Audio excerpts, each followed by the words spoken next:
I am what you can call a very loyal gamer toward the classic franchises such as Pokemon, Mario, Zelda, and especially Sonic. While many modern gamers scorn at such titles in favor of more graphic and violent games such as Call of Duty and Dark Souls, I've always been pretty stuck to childhood classics. As a huge Sonic fan, I look forward to playing every new release, good or bad, despite the reviews of the public who usually dub a Sonic game terrible, because it simply did not meet up to their expectations. I usually had little expectation to save any potential disappointment upon going into a new title, and liked the games for what they were worth. However, I feel that I can agree with some people that the franchise should cease and move on. And not just because I think it's lacking, no, not at all. It's because of something I witnessed and came to understand about 2 days ago. I was sitting on my laptop adjusting my Yu-Gi-Oh cards for a club I go to on Mondays whilst watching a few videos on YouTube, until I came across the official teaser trailer for Sonic Boom: Fire and Ice. While I played Shattered Crystal and was up to speed on the cartoon, I had little knowledge on the Wii U version due to lacking such a console. Only the opinions of others filling me in, telling me that the game is way worse than Sonic 06. I couldn't help but feel people were over-exaggerating as usual. After all, I am part of the fan base and know how my kin act. But, feeling intrigued by the teaser trailer, I wanted to play a Sonic game. Since it's been quite a while due to my more busy life, I hardly get to play games nowadays, and so I went to get a Genesis emulator and a ROM of the original game. Now, while I was able to get the emulator pretty easily, getting a ROM for the original Sonic 1 was a task in of itself due to many ROM sites that I went to were shut down due to copyright infringement, which has been a growing issue to play games at the present. Site after site, I eventually began to become frustrated, cursing under my breath, until I soon came across a site that seemed a tad bit shady. Knowing full well about malware and viruses from sites like this, I hesitated until I came to acknowledge that my antivirus would handle any attempts of infection. So, I clicked the site. Nothing wrong so far. My antivirus didn't notify me and instantly blocked the site, so I shrugged it off and attempted to download the ROM. Same result with my antivirus. It didn't reject the download. It's probably safe, I thought to myself, as I extracted the file and started up my emulator. The game started up normally with the usual Sega and Sonic team text, but when I reached the title screen, no music played. A glitch, I thought, whilst dreading the idea I would have to try to find a better working ROM, until Sonic appeared out of the title ring. But his expression wasn't the usual smug and cocky persona he usually showed. No, it was depressed and lacking energy. I got angry, and cursed loudly at the fact that I got a hack instead of the original game.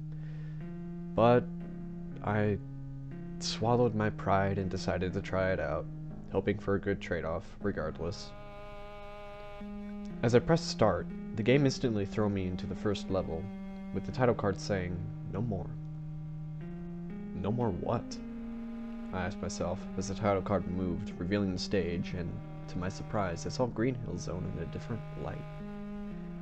Green Hill Zone was dead and lifeless. No, it wasn't filled with blood and gore, or anything like some crappy ghost story. It was lifeless in the sense that nothing or nobody was living there, to the point that the hill was abandoned. The level was silent, and lacked any BGM period. I drew my gaze to Sonic. Sonic himself stood quietly, looking at the ground, almost like he didn't have any vigor, just like in the title screen. I noted how bizarre this hack was and proceeded to move Sonic, realizing he didn't pick up any speed and only hobbled forward. At that point, I noticed I was on 0 lives, which was impossible normally, because the original Sonic game was one of those early games that would end if your life counter hit 0, instead of giving you one last chance. The zone itself was empty, lacking any badniks, rings, or obstacles.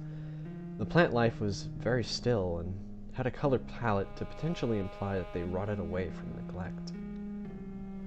As I moved Sonic through the abandoned green hill, which was a time killer due to how slow he was moving, I eventually came across my first trail of rings, which were positioned in such a way that they made out letters, maybe even words. Let it end. I read this sentence and sat and thought, too, if there was some symbolism involved in this hack trying to give a message across. I moved Sonic past the trail to another set of rings forming a word. I can't take it. Who was leaving this trail, besides the hacker who made this game? Was it another one of those horror story fan games? Was it one of the other characters with a death wish? I really didn't know, and had to keep moving to find out. Suddenly, I jumped as Sonic turned to look at me. I noted that this hack was acting like it was aware. Although part of me wondered if the game and its titular character were indeed trying to tell me something. I gulped and continued to move Sonic to the next formation of rings, fearing what they will say next. They hate me. This concerned me to whom was saying these sentences, and I was half expecting a jump scare at this point, only for the game to continue on by its own definition of normal. I moved Sonic to the next ring sentence. They ruined me. I started to get a big idea of who was saying all these messages. It was Sonic. I knew that the series hadn't been doing terrifically well since Sonic Adventure 2. In some cases, Sega were trying too hard to make the next best Sonic game, only to miss the fans' opinions. But this hack, this was just some troll's idea of a funny yet depressing bash. Or was it Sonic trying to send a message? As I proceeded to move Sonic across the stage, the ring lineup of messages became more and more depressing.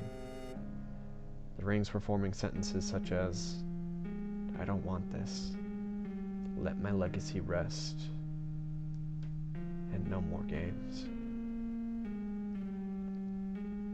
It was apparent that this was the cries of Sega's once fully successful and beloved mascot wanting his adventures to end, so that people's memories of him would not become tarnished by every game that was to be poorly received due to high expectations that simply wouldn't be met. And in the case of some of the games, such as Sonic 06, and from what I've heard about Rise of Lyric, poorly optimized games that were rushed for the sake of Christmas sales. I was starting to feel depressed and kept trying to tell myself that this was just some sort of sick prank made by someone who looked down on the franchise and its fans. But, alas, my feeble mind believed in the paranormal. Eventually, I reached the supposed end of the stage that looked just like the boss location for Green Hill, yet there was no sign of Dr. Robotnik/Eggman, who would of course show up to challenge Sonic at the end of every stage. Yet, why didn't he show up this time? Could the Doctor have also abandoned the Green Hill like every other living creature to leave Sonic all alone? Sonic slowly sat down in the dead center of the screen and began to sob. He sobbed for a good minute or so until he got up. He looked at me once more before running to the right, which led to a bottomless pit. He then jumped into the pit and did the usual death animation, nothing gory or demonic. Just a little sound effect with Sonic's dazed yet surprised face as he shot up and down. The game then alerted me that it was game over. But instead of the words game over, it said, please be over. Before cutting into a blinding mix of colors, occasionally flickering through images of Sonic's decline over the years, be it game titles, concepts, or certain characters. After all of this, it cut to black and displayed Sonic falling from the top of the screen before hitting the ground. While he would normally have survived such a fall, he hit it with a crunch, not unlike the usual tile breaking sound. As I sat here wondering what will occur next in this bizarre symbolistic ROM hack, I jumped in surprise as the words "gold influences the selfish" appeared on the screen, in the same text font as the try again text in the game's bad ending. The game reset through the exact same logos and went to the title screen. Sonic looked even more depressed than before, as if he had just gone through this same exact sequence over and over again. Curious, I played again, going through the same sequence 3 or 4 times. Each time the game returned to the title screen, Sonic looked more and more depressed, and with a few bruises mixed on his face. After seeing this, I hastily shut down the game and sat in horror after it clicked in my head to what this was all meant to mean. Sonic was trapped in this eternal cycle, game after game, forced as Sega's little marketing gimmick to fill their pockets with cash.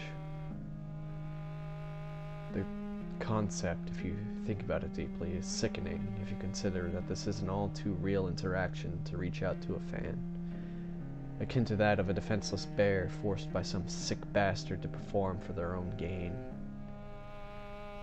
All that happened.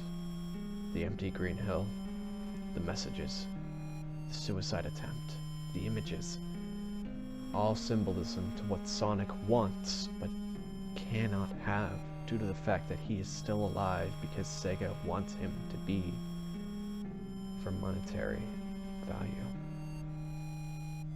I didn't tell anyone else this story because I knew no one would believe me if I tried.